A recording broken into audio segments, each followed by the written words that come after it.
my concern today is for Kim and I, our real issue is social unrest. The gap between the rich and poor is now excessive.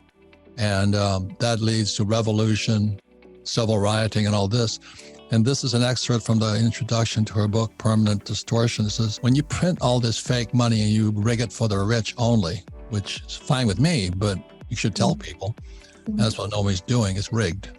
It says, what that produces is a wave of intensified and widespread social unrest, disjointed political upheaval, dangerous extremism, punishing trade wars, and sweeping isolation. And that's what Nomi is writing about when you rig the system for the rich.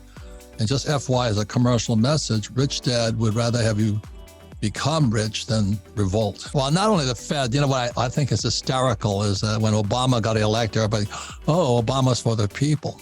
But when he got elected, the first thing he did was bail out the banks and General Motors and all the failing companies.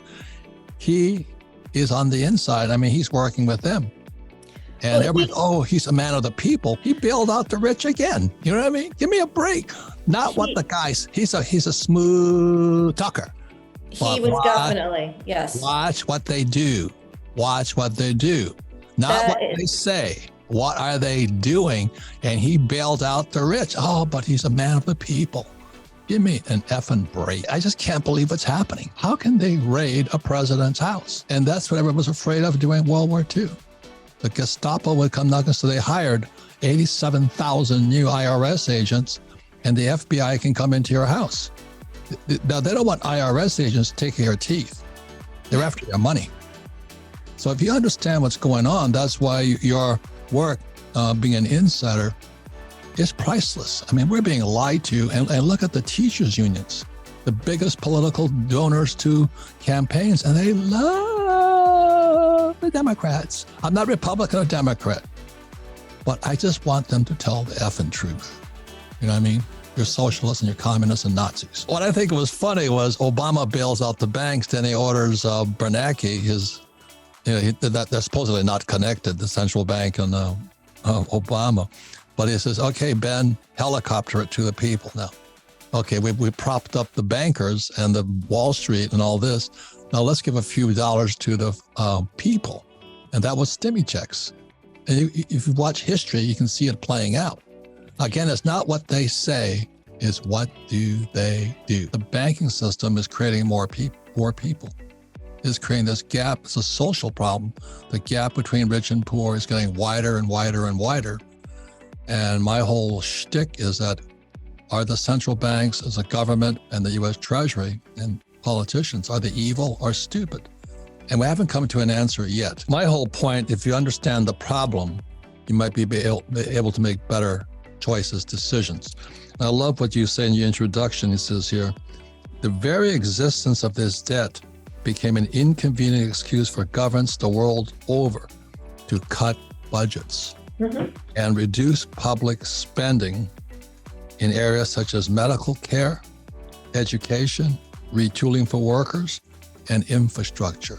So our debt is eating us alive. That's right. But when helicopter Ben Bernanke says, okay, well, we've given enough, when Obama says, I'm going to bail out the banks and GM and all those guys and the finance markets, then helicopter Ben says, well, we should give some to the people.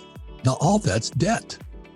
And so let me read it again. The very existence of this debt became a convenient excuse for governments the world over to cut budgets, reduce public spending in areas such as medical care, education, retooling for workers, and infrastructure. That's ripe for revolution right there. We're getting and what happens is when people are suffering financially, what happened when Obama was in market, they said, how in the world can he bail out the rich? I'm losing my house.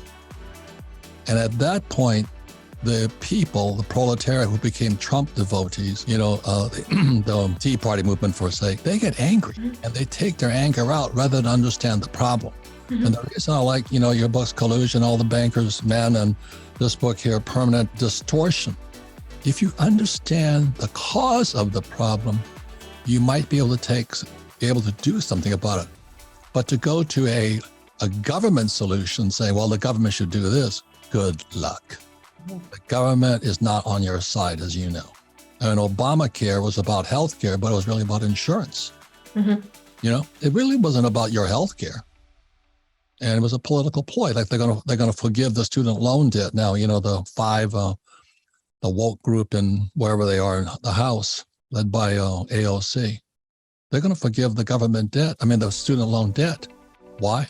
They can get elected. We go to the bigger picture problem, but a lot of people don't understand the problem, which was the original question I had for you. Are these guys corrupt or just stupid? And then the court is still out here. Right. Look at what happened in Sri Lanka. A lot of that problem was because of the Green New Deal. They wanted those people to shift to organic fertilizer. They couldn't produce enough. And that's what's going on here too. So, you know, I wrote about my book, Capitalist Manifesto. The Green New Deal movement is a socialist move. You know, they want to give everything to the people. And Rich Dad and you and Kim and I said, why not teach people about money? I mean, why don't you teach them? But you can't teach people if your leaders are stupid or corrupt. Who's in charge of education? NEA. And you heard what Trump, I'm not pro-Trump or against Trump, you know, but he stood up there at the CPAC thing and he says, let's abolish the Department of Education. You got a thunderous applause. That wouldn't be possible 10 years ago. You know, before 10 people thought teachers walked on water. But this is the story of Rich Dad, Poor Dad. My poor dad was a PhD, poor as a church mouse. He's teaching kids. Are you kidding me? In reality, you can't do that if the system is rigged against you, is what you're saying in your books. Yes. The system is rigged for the rich, not the poor and middle class. And I went to school, I'm an oil guy. I went to Kingsport Merchant Marine Academy. I was a tanker officer driver, so I was in the oil industry. And you look at when Biden cut off the XL pipeline, you know, and also the price of, you know, Kim and I own oil wells. We're being paid $30 a barrel. And the moment he cut down that pipeline, oil went from 30 to 130. And we wonder, why is there inflation? Right. That SOB, Biden cut the oil off, and then he blames Russia for doing it. I mean, and then Yellen gets up there and she's talking about Green New Deal. She's what is she, Treasury Secretary or something? Yes. And she's talking about that and Green New Deal and going, what? Are we nuts? Have we lost it? And everybody knows, every politician, like congressmen and senators, they can inside trade, but you cannot. Give me a break.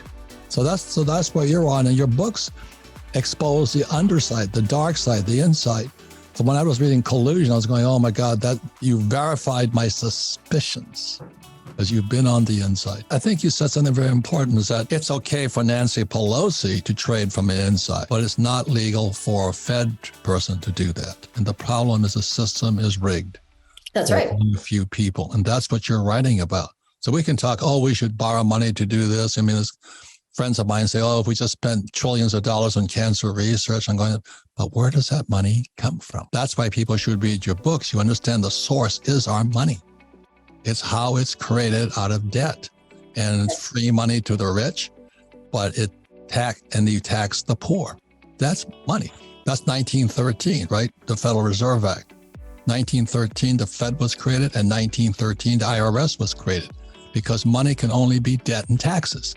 So the question is, are you in debt and you paying taxes, or what? You know, so Kim and I are deeply in debt. We pay no taxes. Mm-hmm. That's financial education. Mm-hmm. That's the problem. Without that education, you don't know it. And there's always insider trading. The question is, how far from the inside are you? But that's why I'm saying I love your work, because you give the average person like Kim and I an insight of the dark side.